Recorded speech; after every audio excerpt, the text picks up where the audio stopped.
IVM.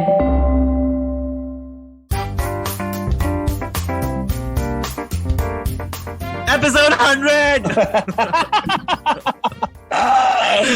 All right. Yeah. Oh my For God. a change, both of us are cheerful. We made it, Sunetro. We Yeah. made it. 100. Episodes I don't know. of On one banter level, and I was thinking that, oh my God, that's a big milestone. that is. Honestly, if you were recording today and no one told you it's the 100th episode, what episode would you think it were? 52. Yeah, like I would also think Huh? it's in the 60, You 70 know, ballpark. like, and because of the nature, the context, the theme of our show, I just feel like we've discussed everything, but we've not discussed anything. I don't know. It's like such a mixed bag every episode. Also, I mean, please don't read into what I'm saying, but just recording in person used to be very, like there used to be Much a lot more of effort. personal. No. I mean, yes, it was, but like it's not like I don't enjoy this. But what I mean is, recording in person used to be like there used to be travel required for it, so it felt like an event, and it would register as oh my God, like I've done enough of these.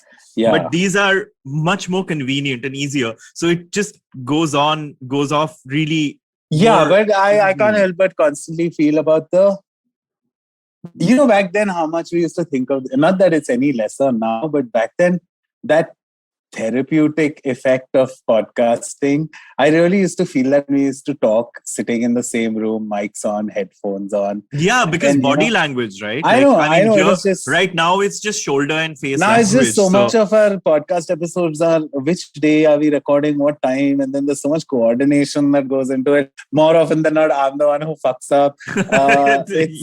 It's endless. But straight off the bat, 100 episodes, and thank you for being with me for 100 episodes. Yeah. I know I'm not easy to be with for 100 days, so leave alone 100 episodes.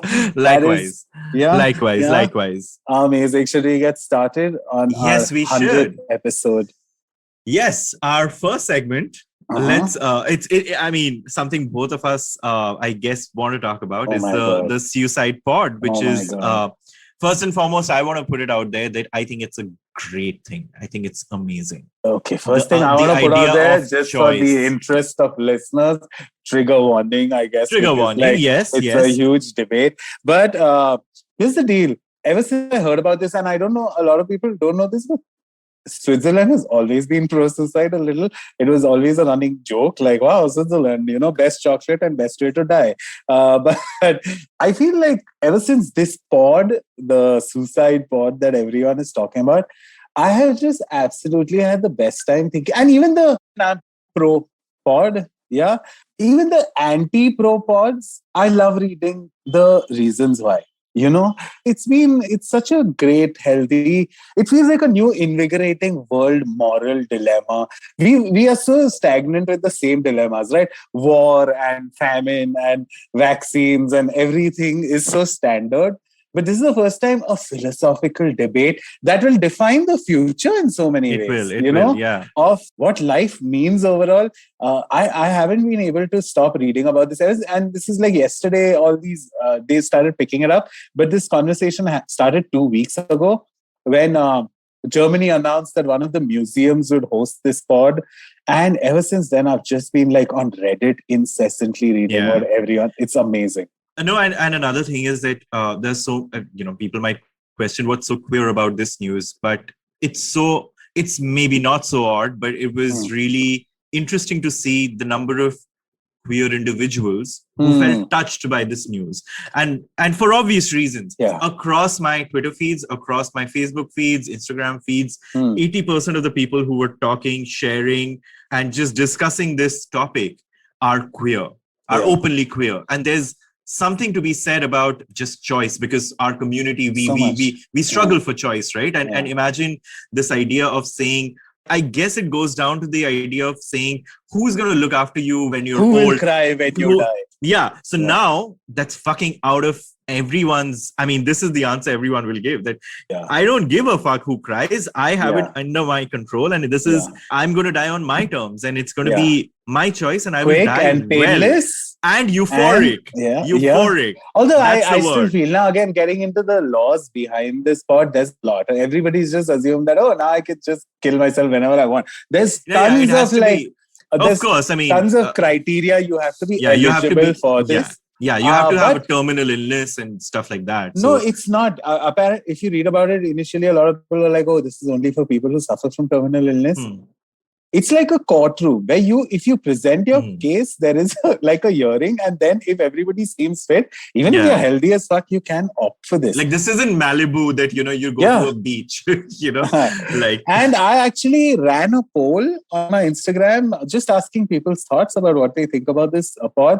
And like, right enough, like you said, like a majority of I got a fuck ton of responses. A majority of them were from gay people. And you won't believe it, I got around 212 responses on that. 211 were for the pod. Only one person said no, and even that no was a soft no, which is basically, this is a reverse psychology experiment, basically, to see that now, which I kind of understood what she was trying to get at, that, hey, if you... Right now, there are so many things holding you back from doing something so drastic, right? But now, again, the dilemma or the moral dilemma or the modern dilemma is that if this is an option, will a person who's constantly this be like, okay, I should just do it? Is it as easy to think about suicide as actually now? And very lately, I've been noticing in pop culture, a lot of people say, committing suicide is no longer a good term to say. You can't say commit suicide because you don't commit to suicide. Although I totally disagree. I feel like you have to commit in a way to do something so drastic. But yeah, it's just super interesting, like what's going on. And it kind of looks sexy. Like, it looks really interesting. But I don't think we should belabor this point. We should come back to it and keep touching base on this topic later. But since it's our 100th episode, let's talk about us nicer and our journey, nicer things. Which is us. We are the nicer things. Okay. So we'll be back in a jiffy. Hey everybody, it's been another great week on the IVM Podcast Network. On Wars and Warriors, Air Vice Marshal Arjun Subramanian takes listeners on a trip with the race to Dhaka and some of the most crucial moments from the lightning campaign of Bangladesh. On Think Fast, Varun and Suchita drop some hot takes on NFTs, music, and the rise of social commerce. On Ikaduka Economy, Abhinav Trivedi and Dr. Bharat Junjunwala, author and ex-professor IIM Bangalore, discuss war and its effects on our daily lives. On Shunya One, we spoke to Alok Goyal. He's a partner at Stellaris Venture Partners. We discuss why SaaS works well for India. And on All Things Policy, the Takshashila folk discuss Australia's anti-trolling bill aimed at making social media platforms safer, but perhaps a little less private. Do follow us on social media. We're IVM Podcasts on Twitter, Facebook, Instagram, and LinkedIn. And also do check out our YouTube channels. We have a number of them. You can get them on ivmpodcast.com/YouTube. And remember, if you're enjoying this show, or any of our other shows for that matter, please do tell a friend. It really does help us spread the word. And finally, we'd like to thank our sponsors for the network this week: Cred, Bank of Baroda, CoinSwitch, Kuber, Intel, and Oxfam India. Thank you so much for making this possible. And we are back on our 100th episode. Today, I'm going to I think there should be a drinking game. The number of times we say, every single time we say 100 episode, take a shot. Amazing. Let's, of water, right? Whatever everyone calls water. Oh my God. Isn't it too early? I feel like if I drank alcohol, I'd drink. Like, I wouldn't care about time. I'd be like, morning started. I don't know if I'd be an alcoholic, but I definitely think I'd be one of those guys. Any time of the day? Like, I don't know. You know the concept of microdosing? Yeah, I feel I'd do that if I was a microdose on alcohol. Yeah, on alcohol, little thoda. I mean, it's the equivalent of having little bites of rum cake. Like, think about it. Amazing. Throughout the day. Amazing. First thoughts, man. Just how do you feel? It's very interesting. It's surprising. Like 100 episodes is a big thing. It takes commitment. It takes a journey. It means we've been through a journey. What's more interesting is, I don't know for you, but for me, I want to take a moment and since we are recording before a weekend, I want to take the weekend to look back a little, because I feel like over the past 1.5 years, we've not looked back because of the world that we've been in. I feel like I want to look back and look at how we've evolved. I want to listen to, episodes again. And not all episodes, like episode 1, then episode 11, like 10 episodes. And I want to see how we've evolved, how our chemistry's evolved, because clearly there's a journey here, which I think we need to just focus on a little more. So I think that's what I feel right now. What do you? I don't want to sound cocky, and I hate it when actors say that on a lot of. I don't watch my own show. I've not watched my own movie, but I actually don't listen to the podcast because I sometimes feel I'm very stupid when I listen. No, this is not like an old school, I hate my own voice type thing. Yeah. I actually feel like... That's me. Why did you say that? What are you saying that? Why are you interrupting this person? Why you... I do that a lot when I'm listening to our own episodes. But my way of listening to the episodes over time has become how people tell me they perceived an episode over time. Especially I would say 4 to 5 people who diligently every week after an episode is out kind of message me, tell me what they thought, what we should have talked about, what they thought was stupid, everything, And more often than not, it's always only positive and nice things. But I always have felt like, okay, we are doing fine. We are doing fine because... Yeah, like I said, I'm not self-critical when I listen to our own episodes. I just tend to think like, yeah, you're so annoying. Brad. Like, what the hell? Like sometimes even things like, oh my God, your chewing gum is sticking. I'm always chewing gum. Yeah. So sometimes I just look and I'm like, dude, your chewing gum is sticking out there. Oh my God, he was trying to make a point and you suddenly butted in again, which you know more than anything. I'm the king of butting in. Yes. I know sometimes how I digress or I have these long-winded, suddenly I go into something and I find it very irritating. So again, I guess at regular points in this entire episode, I will have to... My evolution is thanking you for putting up with that kind of shit, dude. Like, what the hell? One thing that I find very interesting is the world of podcasts is very different from the world of, discovering TV shows because you're constantly being introduced to something that's possibly in its 200th episode. And then you start from the beginning and there's no order really. It's not in sequence.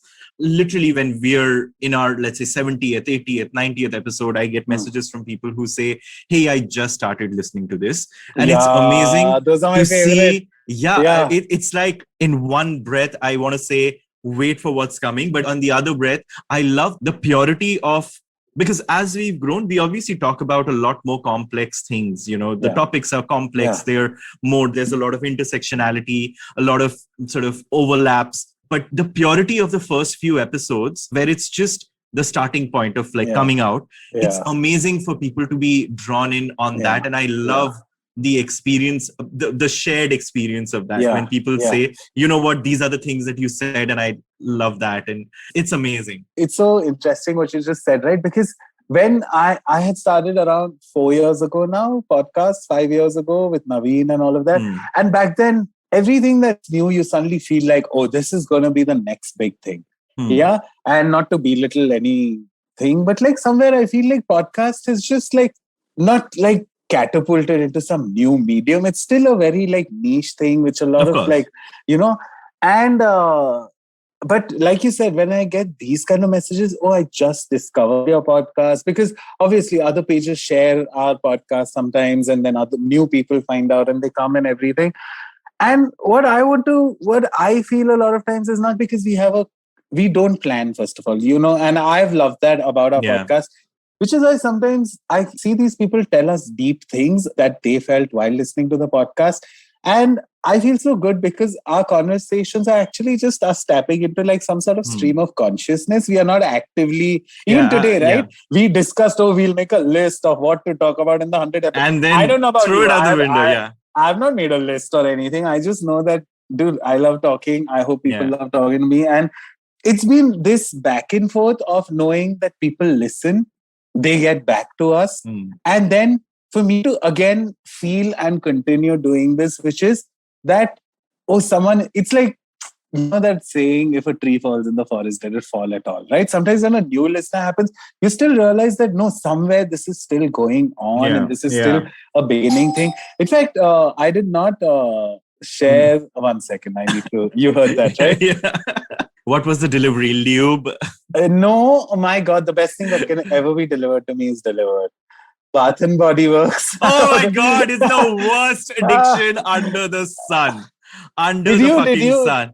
Bath and Body Works is the worst thing to have happened to me because I don't need it, but I keep buying it. My bathroom has 7 Bath and Body of body washes. Oh, 3 candles. The candles. Yeah. 3 candles. And I don't even light fucking candles. Okay. So for those, again, who are listening, there was a doorbell. I had to get the door and I have to talk about it for 2 minutes. But like you just said, I'm an addict. I'm a scented candle. The older I get, I've become a weird light and smell person. Like, I really feel that dictates a lot about how I feel during the day, how my house is lit, basically, or how it's smelling. So Bath and Body Works, which hands down makes not the best, but literally in the top nice candles. Best. They make nice. No, I mean, I've come across better. There are better. That's why I said in the top 3. I said just because of the range and just the quality. And I'll tell you, today also in the morning I had lit one, and my brother, who hates aroma, like any kind of scent, agarbatti, deodorant. That's the thing. It's strong, but not overwhelming. What I like about the candles. This has become a candle conversation, and their candles are fucking expensive. Yeah, $2,500 a pop for one candle. Yeah. They ran a $9.99 on all candles last week, and I feel like they should pay me because I put that on my story, and so many people message me saying, "Oh, I also got candles. They have no idea what I've brought into their lives, but that just happened. I'm so excited.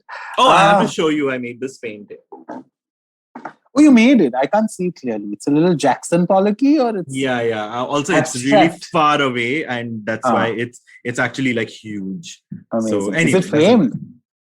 No. I mean, it's a mounted canvas, so I didn't need to. Okay. How do you think this podcast has helped you? Okay, so one is, of course, the therapeutic angle of it, which we always talk about. And I don't want to talk about the therapeutic angle because that's sure. But I think there is I think it's helped me articulate my thoughts really, really well, to sharpen my thoughts, because my mind is usually, you know what, like a snow globe. When you shake a snow globe, it's like it's cloudy, and you have to wait and let it settle out. So my mind is always like that. It's constantly thinking. It's constantly, so there's like this fog of thoughts. This has helped me clear it out and say one thing in a way. Yeah. Otherwise, I find it very difficult to not skip from one thing to another and stay on a single path when I'm talking. I would like to believe that I stay on one path when I'm talking. I would like to believe, because I maybe I'm not so self-aware, but that's one thing that definitely has changed me. Wow. You? Oh, my answer's a little morose, but I hope everyone sees the sweetness in it. We all go through anxiety. We all go through depression. And one of the biggest things about these horrible, horrible monsters is that we constantly think that nobody else will understand what we are going through, or I am the only one. Nobody really will get how bad it is in my head right now. And even though I feel like that all the time, or have felt extensively heavily all the time, I felt just getting messages saying that I totally related to this. And sometimes again, I literally cannot emphasize enough on how trivial some of the things we chat about are, how they are not meant to be deep. We actually freeball our conversations. And when someone picks up, I feel like the mere act of vocalizing our existence is something other people relate to. Yeah. And it helps me feel less alone. That's interesting. Yeah. I sometimes feel like my reason to do this over time became selfish, because if I don't have this, I will start again feeling like, oh my God, I'm alone with my feelings and my thoughts. And I'm the only one. Nobody else can understand what I'm going through. But right. And I can think of like flashes and instances where someone said, oh my God, that thing you said about your mother, or the way your brother, or not just family stuff, but like professional life, or it is so right what you said about Grindr. It is so this about, what you said about that. like those kind of conversations really make me feel like we are all in this together. Which, apart from the pandemic, nothing has really made me feel like we all are fucked equally, basically. So the podcast has also done that in a way. And I love that. I love that. Yeah, very similar thought. As queer people, I don't know about you, but innately and subliminally and subconsciously, we are sort of designed to kind of suppress anything, that any urges or the urge to talk or display or flash anything about ourselves. Our first instinct is to not be overtly visible. Over the years, I've also noticed how I used to not be very, very comfortable. I'm open, I'm out there, but still there were things that I wouldn't say out loud. But with the podcast, it kind of helps me not give a fuck about it, because that's in itself an act of, just pushing away that fear and that conditioning of saying, let's say me talking about sex toys, me talking about my sexual experiences. For the longest time, I've seen people around me while listening to someone gay, if they were talking, they would say, no, you, we don't want to listen to this. So as a result, I used to internalize it and say, okay, so I mean, it's my life. Everyone knows I'm gay. Let me not talk about it because, people are uncomfortable. Sure. But guess what? There are people who want to hear it. And I'm not being, You're not. I totally I'm not, the intention. It's, in fact, the intention is not being... that now that you said this, the voice thing, I literally know this about myself. First of all, again, sometimes we get like full composition type DMs, right? Which is like, what do you think about my body image and this and that? And I find it tough to respond to those DMs sometimes because I'm not the best. No, not even, leave alone who am I. No, in the sense that who am I to be an expert and like give you an expert opinion? Like, why is my word? See, I feel like it's like, oh my God, I'm going to give such a bad analogy because it involves celebrities and in no way am I saying we are. But sometimes, how they say, oh, like paparazzi is the downside of what you sign up for when you are a celebrity. I feel like the downside is we really get real honest messages in our DMs. And sometimes very troubling. Sometimes very troubling. Troubling, honest, transparent. But I'll tell you what I'm getting at. I find it very tough to reply to those messages because I have to be in my own headspace to kind of type that or have some kind of an equation. So I know where I fail.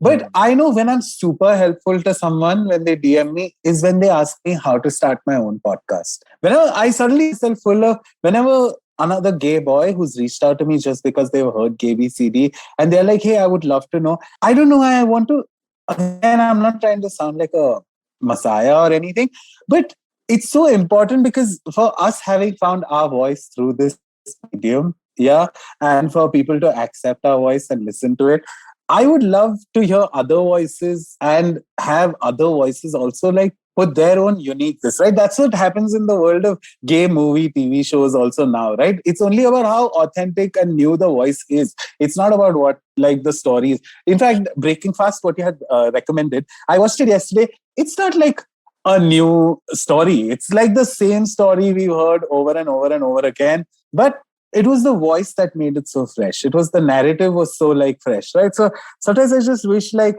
I'm quick to like, in fact, so many times I don't know, jealous me, our producer keeps getting, but I asked him, what's your budget? Is this like a home thing or do you want to actually do this seriously and all of that? But I try to like help them out in that way that, okay, there are these apps that you can use or you can approach an agency like IVM who helps us with this podcast. Quick thank you to IVM also for our 100 episodes. But it's just, it's amazing when people feel the need to talk and share. And if even 5% we have helped them to feel that, dude, our work here is done. In fact, a while ago, it's really the cliched Mother Teresa, God helps those who help themselves. Yeah, I really feel like it has helped us only because in some way our intention is to help other people translate what they might be feeling through our personal experiences. It's been great. I hope none of the, Yeah. it's sounding cocky. Is this sounding cocky? I mean, I never set out to, make a change in the world because I'm like way too small. It's accidentally become that. Yeah. It's accidentally become that. I honestly think I'm way too small for that. But yeah, like the effect of this is not lost on me. Even the range of messages, right? Sometimes right from I know you get these too, which is I wait for every Tuesday. Like Tuesday, and since we've not been regular, the number of messages where I've got a GIFs which says where there is a gun loaded at me and says "Agla episode today."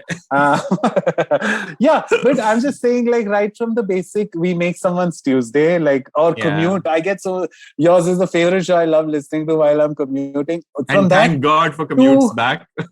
To the messages that involve, I'm thinking of coming out to my parents after listening to your podcast. Yeah. Sometimes you realize. Or should I even come out? I remember 2 weeks back, I got a message that said, I heard that episode and I just wanted to ask you, my parents are really conservative. Should I even bother coming out? Is it even important? And, those are really intense conversations. These are conversations I was scared to have with anyone. So imagine the lightness that's possible, that comes with it being possible so easily and so readily. And that effect is not lost on me. Amazing. Wow. We are at that point in this podcast where I'm starting to... But we very intentionally chose to only talk about today. Whoever's listening, again, we decided we'd only talk about the episode and us. And so that's what this It's a narcissistic episode. It is. And rightly so. What the hell? I feel like... in an age where we pat ourselves on the back for everything, this is a tiny pat on the back because it is an accomplishment. It's not a pat, it's a tap on the back. It's a... Okay, I gotta ask you, is there, since the course of this podcast, do you have a DM or a message or something someone has said to you that really stuck out? There was someone this was during the pandemic, someone lost their mother. And they had heard my episode about my mom. And it took me a day or two to respond to it because it really choked me because, they said that their mother passed away a month prior to them messaging me. And their message was, I'm paraphrasing, that, I realized that there were a lot of things that I had left unsaid, but I'm starting to heal thinking of the fact that it's important not to stay in the past, but think of not what could have been, etc., etc. But just the idea of, and there was this episode of Andrew Garfield on Stephen Colbert a couple of days back that really reminded me of this exchange, because what he said, Andrew Garfield lost one of his parents a couple of days back, and he said something very important, and I resonate with that. He said, when it comes to grief, when you lose someone, it never goes away. It's always there. It's just that it finds ways to get expressed, and if you don't find ways to express it, it's like it grows darker.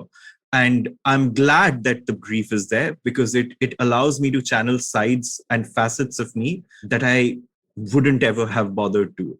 And that was my reaction. And our conversation wasn't about a solution. It was just a reaching out, and this person just said that, I felt what you had said because I went through the same. I just wanted to say that what you guys are doing is really nice. And just that made a world of difference, because for me, this is exactly that. Coming back to the point of, there is so much complexity in stemming from our experiences. There's a lot of grief, unresolved issues. We put it out there. And because we put it out there, there is some healing. There's some, and it's only healing that brings growth.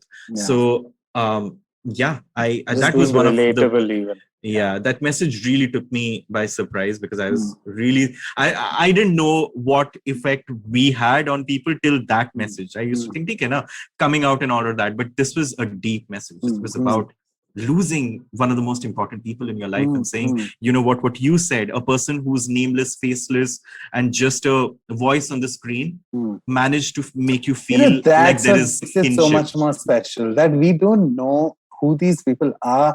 But sometimes just the fact that in some way, in whatever way, I say, even, I won't say touched also, but we graced their life in some way. It's such a feeling of on one level, I feel, wow, I'm amazing. I'm touching people's lives. On another, it's just I'm so It's happy. unreal. Yeah. I'm so happy that this reached you, and in some way it affected you enough for you to get back to us. Like, amazing. It's a very unique feeling. I won't ask about this. I will ask about any DMs that freaked you out. So many. In fact, Yeah, I was going to say, I was going to give a more holistic answer if you would have asked me what your favorite DM. Name one really freaky message. Like freaked you out. Not like... I'm going to skip the obvious sexual ones. Yeah, but like freaked you out. Yeah. There was someone who did say they masturbate listening to our episodes. There was someone who said that, which is very weird to me because why? Why are you? There is an ocean of pornography. There is everything, you name it. There's literature, you name it. And that they chose to, it's not like I'm not condoning it. Please masturbate listening to us. Yeah. But somewhere I just felt a little violated, like, hey. Can I say what mine is? Okay, do it. So there's this, I got a DM that said, with a photo. Yeah. That basically was a cutout as in, someone that like on screen, they had cut part of that photo of me hanging out with some people. And then they said, so guess who I saw at so-and-so place? And I was like, fuck. They do with other people. Like they Photoshop you into... I was at a restaurant and I was having dinner with my friends. That is insane. And this person, and I don't even like, and this person's like a blind profile. So like, it's I don't know who this person is. And they said, guess who I saw so-and-so night? And it was nice to see the voice in person. Kiran voice. Yeah. But I mean, for me, I said, you should have come and said hi. It's not like I'm a celebrity. Come on. Yeah. So, and then the conversation ended there. But that was a little creepy, where it was literally a shot of me like eating and talking along with my friends. And that was really, and it's like this blurry photo of me. So that was a little freaky. And since again we are talking about DMs, I will be the biggest bigot if I don't acknowledge the fact that I am actually terrible at responding where it has reached a point. Because I'll tell you what, right? Sometimes we get really lengthy DMs. And I have a very limited or a very, I would say, unique relationship with something like Instagram, where I'm one of those people who puts up 10 stories a day. And majority of my time is me seeing my own stories. I don't care about what other people are posting, what other posts are or whatever, because I just find my feed damn fun. Like stupid things happen on it. But what I'm trying to get at, it has reached this point a couple of times in the past where it's been... you don't respond, and what's the point? Yeah, you don't respond, what's the point? And I feel like I have pissed people off, but I really feel the need to emphasize that every message is either overwhelming for me or I absolutely in full its entirety understand the sweetness behind it. The only time I do feel misplaced or a little displaced is, can we meet sometime? A lot of people do ask that, can we meet sometimes? And wow, in fact, I'm not kidding. I'm going to sound so fucking full of myself. But this week, someone messaged me if we did a meet and greet in Bombay. Did the same person message you? Because in my message, he said, can you and Sunetro, no. Would you all like to do a meet and greet? I know many people who would love to meet you all. And that's so, I don't like the importance of it. You know what I mean? Yeah. I would love to do it. I would love to meet new people and be like, thanks for listening and hugs and all. But it's just oh my God, I think of those school functions where someone gives you a bouquet of flowers. A man in a safari suit gives you like a shiny bouquet of flowers. But that's such a sweet thought though. Like the sweetness isn't lost. Like, it is. It was a very, hey, any plans to come to Bombay? Because I know a couple of people, we would love to do a meet and greet. I was like, I'd not respond to it. Because I just want to put it out there. Anyone who sees us somewhere, I mean, obviously judge the situation, but please, like, I would love to just, please come up to us. I mean, I know so many people have said, we saw you so-and-so, we saw you here, we saw you there. Yeah. Please come up to us. I mean, unless I don't bite. Mission is to ask us if we are top or bottom. Because the one time a person ran into me, like you're saying, of course, in my case, the person came up to me and said hi, and not like your creepy story where they just took a photo. But someone did come up to say hi. And I was like, how sweet. Like, thank you. And I was all, amazing. You listen to the show and all. And they were very quick to ask me, so what is preference in bed? Oh, geez. And I was like, buddy, come on. What are you learning? What are you learning? It's so last century. I know. I answered his But question. yeah. Because I'm like, I answered it and then I told him that's such a stupid question. Yeah, man. Amazing. I feel we can wax poetic forever about how amazing this journey has been so far. We also shouldn't talk about it like this is the end or something. Yeah. I mean, we have a lot more coming up, but we will be taking a short break after. I mean, it is 100 episodes at the end of the day. We want to do new things. We want new things within the podcast, not like in life, but like we want to try new formats. If you all have any suggestions, any sections, segments, anything that we can possibly that we can do, just because I know me and Sunetro have repeatedly, and we've already done that to a huge extent, which is start getting guests. If you think you want to be on the show, please reach out to us. We are fed up of listening to ourselves. Please just, not all the time though. Yeah. But we want to have real fun, honest, new conversations. And don't think, this is just a show where we invite people.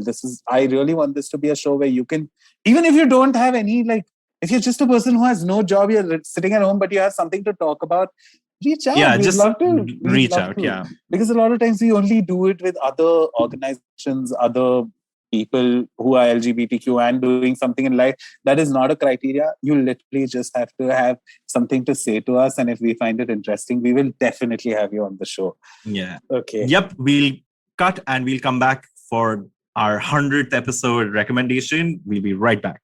Amazing. Have you ever wondered where the business world is headed? How the ways in which we create, market, and sell to consumers will evolve? Or if we'll ever go back to wearing pants while working? For answers to all of this and more, tune into Advertising is Dead with me, Varun Dugirala. Every Tuesday, as I talk to entrepreneurs, leaders, and change makers from across business, media, marketing, and beyond. You can catch all episodes of Advertising is Dead on the IVM Podcasts website, app, or wherever you get your podcasts from. All right, recommendations. What's yours? Okay. What's yours? What's my recommendation? I'm actually going to do 2 TV shows. One is Starstruck, HBO Max Starstruck. It's about a girl who one day wakes up, she hooks up with someone and she wakes up and she realizes she did not know he's a really big movie star. Played by an incredibly beautiful Indian man, which by the way is becoming a norm. It's the age of the brown man, because Midnight Mass had that beautiful sheriff. Now this guy, amazing, lovely show. Another silly comedy I've been watching on BBC is called Ghosts. It is amazing. It's so funny. At first it was so slapstick. I was like, I'm not going to enjoy this. But I, for some odd reason, stuck around. And it is so rewarding. And now I believe there's an American version also of it. That's how popular it is. Yeah. But my main recommendation is something I came across. It's an app called Lex, Lex. Okay. It's on Play Store. I don't know if it's on Apple, but it's a dashboard for queer people. And basically just imagine your Grindr, but no profile picture, nothing. All you get is a post-it size space to just put anything you want to say. And by distance, again, that is the only thing it has adapted from Grindr, is that by distance, I can know, this person who's did... It's literally like little cute post-its. The whole feed is just post-its of people. Someone will write 2-3 lines of poem they wrote. Someone will write any video gamers. And one of the reasons that I'm recommending it is because I've been on this app only for like 3-4 days. But I already met such a sweet... I don't know what he looks like. I don't know. But he was like any other gay gamers out there, which is a beef I've repeatedly said on this show. I hate that there are not enough gay gamers for me to discuss it with. And I came across someone in Bombay who's like on Lex, and we've been chatting about games, and I feel like it's so fresh to like not see someone I'm talking to and just see their thoughts in little tiny tweet-sized post-its. It's lovely. So Lex, just try it out. I feel like it's one of those apps, if enough people don't use it, it'll go out of use in some time. But I feel it has great potential of attacking the annoying things that like an anti-Grindr. An anti-Grindr. Amazing. I love it. Yeah. So those. Yeah. My recommendation is by far one of the best movies I've watched this year. It's called The Power of the Dog. it is visceral. Like it's Yeah? really Okay. it's incredibly queer-coded, extremely queer-coded. Some of the best performances of the year. Yeah. So it's directed by Jane Campion and Top of the lake. not just like the piano, top of yeah, the lake, yeah. you know, He's, the portrait top of the lady. But Yeah. Mark my words, I have a very strong feeling she's going to win the Best Director Oscar this year. Amazing. But the It's on story Netflix, is right? it's on Netflix. It released earlier this month, and it's visceral, beautifully shot. It's about this very repressed man who finds himself like really annoyed when his brother marries this city woman, this widow, and brings her to his ranch, and he starts plotting against her because his idea of masculinity is complete. No. In the sense that his idea of masculinity is rejection of all kinds of femininity, including women. So it's almost like his brother's betraying masculinity by marrying a woman. And he, however, develops a very weird, odd, weird relationship with this woman's son. So his brother's stepson, essentially. And there's tension. And it's never explicit, but it's very beautifully crafted. So Power of the Dog, look, I mean, keep an eye on it. I feel it's going to be sweeping a lot of, screenplay awards and directing awards throughout the season. So yeah. And one final recommendation for our 100th episode. The show called GayBCD. Okay, it's like the best podcast really? ever. We have to discover it. Amazing. No. Shut the fuck up. Everybody listen to it. Okay, we are nice people. All right. So we'll be back very soon. We'll be taking a quick break and a breather because we've also been, we need a break from constantly chatting. Like Farhad said, we'll be coming up with new ideas, new formats. So we'll be back. Can't wait to do more of this and with you. Because again, every episode, it's fun. Thank you so much. And thanks for being there, man. I feel like singing the Golden Girls theme song. Okay. But this has been amazing. Thank you so much. And we'll see you all when we see you all. Okay, when we see you all. Okay, Thank you. Bye-bye.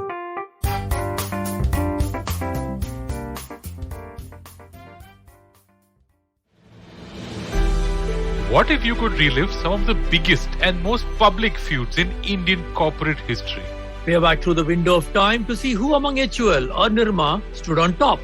Or who was more dominant between Tata Motors and Maruti Suzuki.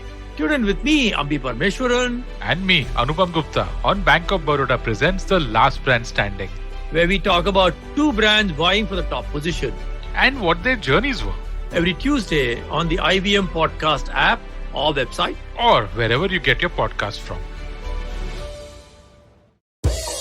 Don't you think that if everyone around you is getting smart, you better be smarter? Hey there, I'm the traveling professor Siddharth Deshmukh and I'm back with season 2 of my podcast to make you smarter. Smarter with Sid. What's this season's focus about? Well, it's about 10-minute nuggets that will make you stand out at work. It's time to go from smart to smarter. Tune in every Tuesday and Thursday and become smarter with Sid.